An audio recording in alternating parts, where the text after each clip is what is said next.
สบายดีเนาะวันนี้จะมาแนะนำวิธีการตั้งค่าเนาะครับพิมพ์สาธารณอัตโนมัตินะคือถ้าพิมพ์ตัวสอสาธารณก็จะได้อัตโนมัติมาเลยนะเขาจะมีวิธีการในการตั้งค่าได้ขึ้นในนั้นเดี๋ยวเราติดตามเหตุตามจากเลยนะเขาก็มาที่ไฟล์เข้าไฟล์นะแล้วเขาก็มาที่มอแล้วก็มาที่ออปชันนะออปชันในทีนี้ให้เอามาเลือกคำสั่งของ proofing แล้วเราจะเห็นคำว่า auto correction เมื่อเขามา auto correction แล้วเราจะเห็นหน้า pop up ตัวนี้แสดงขึ้นมานะ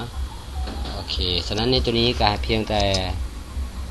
อยู่ในตัว replace with นะให้เราพิมพ์ตัวอักษรย่ออยู่อย่างในที่นี้อาจารย์จะใส่ตัวสอหมายความว่าเราพิมพ์ตัวสอแล้วสาธารณเราจะได้เลยนะแต่ในห้องตัวยาวนี้ให้เราพิมพ์สาธารณมาเต็มเลยนะ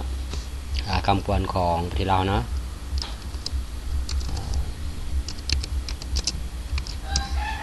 ภาษาที่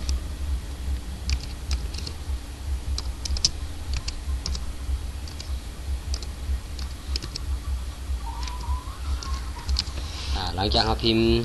ตัวเต็มแล้วนะอยู่ในตัววินนี้ให้เราแอดเข้าไปก่อนเพื่อให้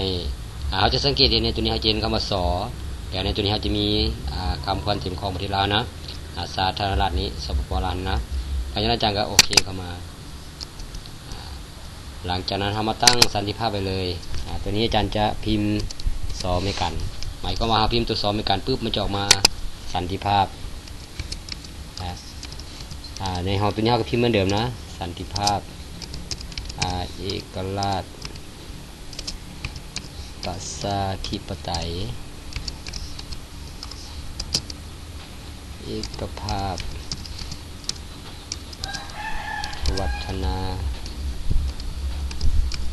ถาวร ตามนี้เนาะโอเค